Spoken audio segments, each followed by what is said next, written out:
Selection of parent chain एक 6 step process है और इसे इसके प्रायोरिटी के हिसाब से अरेंज किया गया है। इन्हें एक एक करके समझते हैं। इस एग्जाम्पल में पेरेंट चेन बनाने के लिए सिर्फ वो ही चेन सिलेक्ट की जा सकती है जिसमें फंक्शनल ग्रुप प्रेजेंट हो। यहाँ OH यानी कि अल्कोहल एक फंक्शनल ग्रुप है, तो टोटल में यहाँ 5 प्रकार की चेन सेलेक्ट की जा सकती है जिसमें फंक्शनल ग्रुप प्रेजेंट हो। अब नेक्स्ट स्टेप है मल्टीपल बॉन्ड्स। तो इन पांचों में से जिन चेन्स में डबल या ट्रिपल बॉन्ड्स प्रेजेंट हो सिर्फ उसे ही चूज़ किया जा सकता है।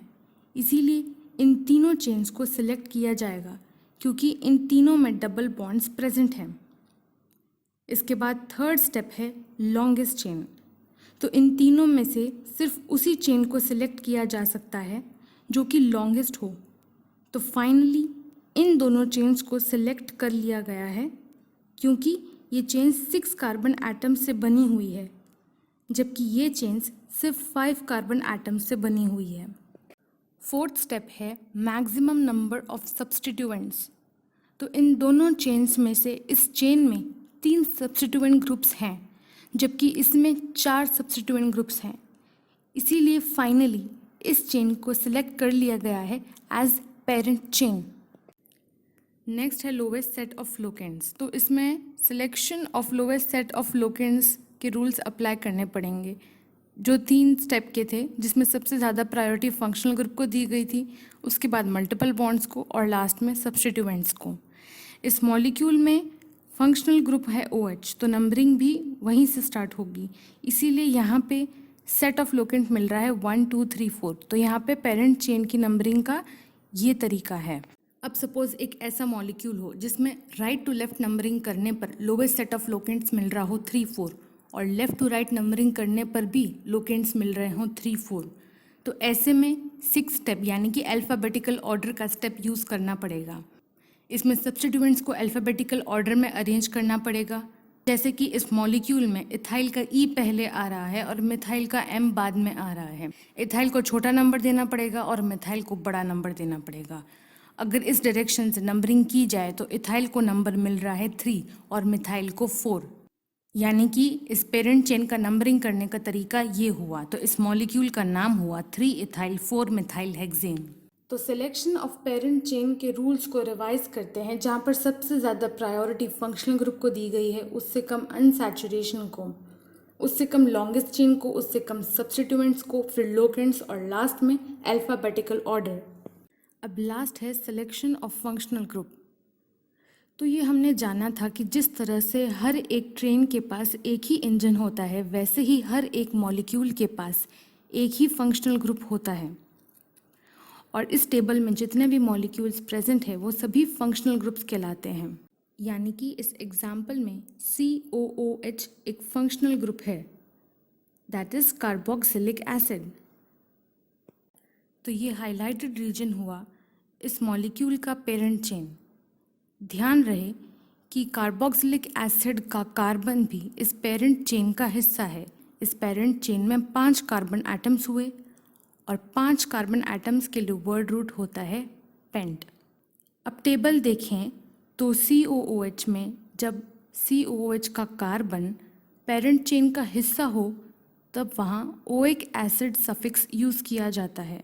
इसीलिए यहाँ सेकेंडरी सफिक्स हुआ ओइक एसिड। और क्योंकि यहाँ नंबरिंग राइट टू लेफ्ट जा रही है तो यहाँ COOH के कार्बन को नंबर 1 बोलेंगे, इसीलिए इसका लोकेंट हुआ 1 और इस तरह से इस मॉलिक्यूल का नाम हो गया पेंटेन 1 ओइक एसिड। अब इस मॉलिक्यूल को देखें, ये 5 कार्बन एटम्स से बनी हुई है, इसलिए वर्ड रूट होगा पेंट। क्योंकि इसमें एक भी डबल या ट्रिपल बॉन्ड नहीं है, इसलिए प्राइमरी सफिक्स होगा इन। अब प्रायोरिटी टेबल देखें तो इस मॉलिक्यूल में 2 फंक्शनल ग्रुप्स दिख रहे हैं, कार्बोक्सिलिक एसिड और अल्कोहल। लेकिन एक मॉलिक्यूल के पास एक ही फंक्शनल ग्रुप हो सकता है, तो इन दोनों में से किसी एक को चूज़ करना पड़ेगा। तो जो भी ग्रुप प्रायोरिटी टेबल में ऊपर की तरफ आता हो उसे फंक्शनल ग्रुप बोलेंगे और बचे हुए नीचे के सारे ग्रुप्स सब्स्टिट्यूएंट्स कहलाए जाएंगे।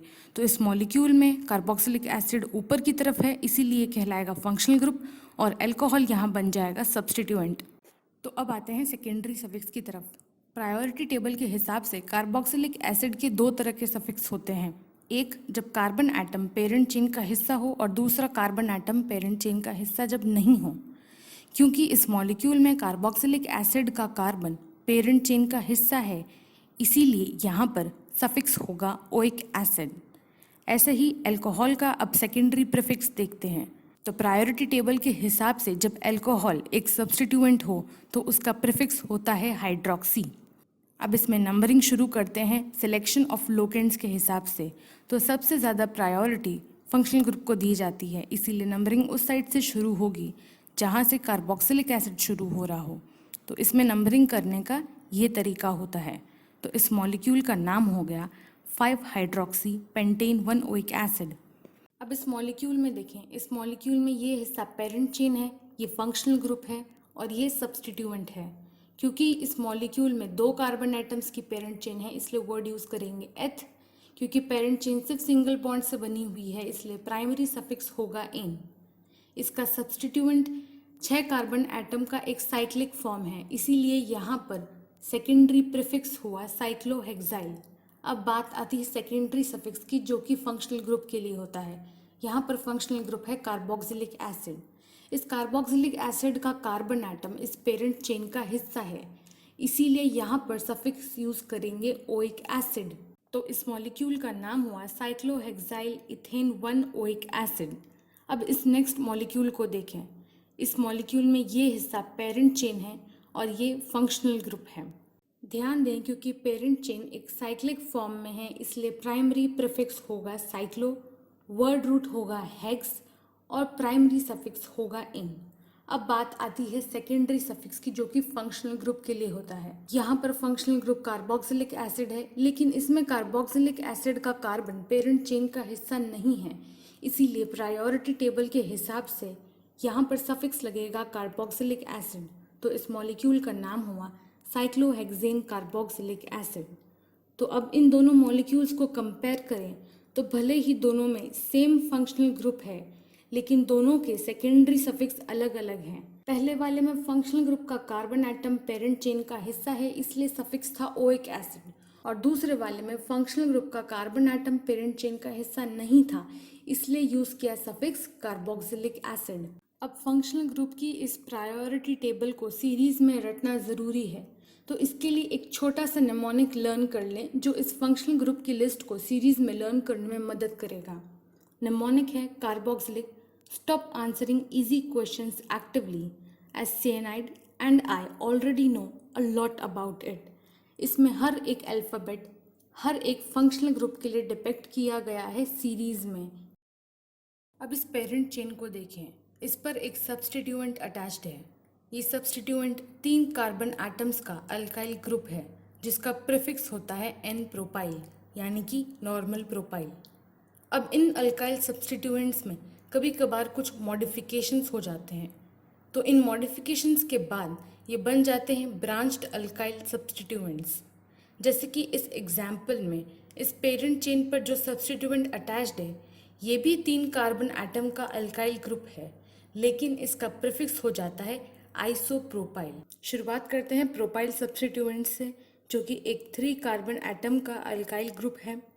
अगर इसे फैला के ऐसे इसके लुईस फॉर्म में लिखें तो ये ऐसा दिखता है।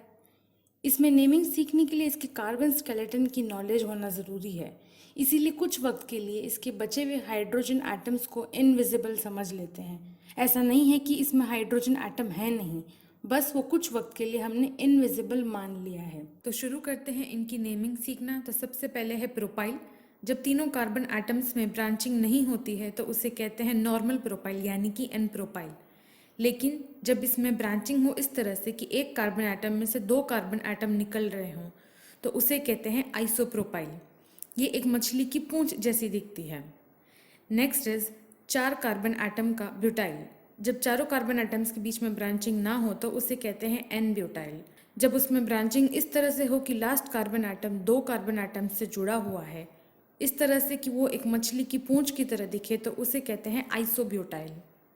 जब फर्स्ट कार्बन एटम अगले 2 कार्बन एटम से अटैच्ड हो तो उसे कहते हैं सेकेंडरी ब्यूटाइल। और जब first carbon atom 3 carbon atom से अटैच्ड हो तो उसे कहते हैं टर्शरी ब्यूटाइल।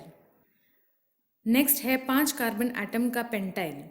जब कोई भी ब्रांचिंग नहीं हो तो उसे कहते हैं एन पेंटाइल। जब ब्रांचिंग इस तरह से हो कि लास्ट का कार्बन एटम 2 कार्बन एटम से अटैच्ड है, इस तरह से कि ये एक मछली की पूंछ की तरह दिखे, तो इसे कहते हैं आइसोपेंटाइल। जब पहला कार्बन एटम 2 कार्बन एटम से अटैच्ड है तो उसे कहते हैं सेकेंडरी पेंटाइल। जब पहला कार्बन एटम 3 कार्बन एटम से अटैच्ड है तो उसे कहते हैं टर्शरी पेंटाइल।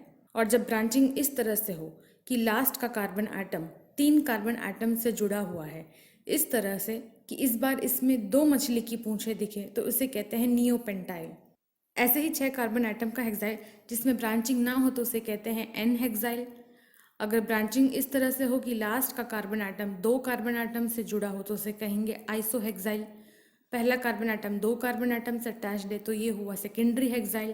पहला कार्बन एटम 3 कार्बन एटम से अटैच्ड है यानी कि टर्शरी हेक्साइल। और लास्ट में ऐसी ब्रांचिंग हो कि लास्ट का कार्बन एटम 3 कार्बन एटम से जुड़ा हुआ हो, इस तरह से कि यहाँ पर 2 मछली की पूंछें दिखे, तो उसे कहते हैं नियोहेक्साइल।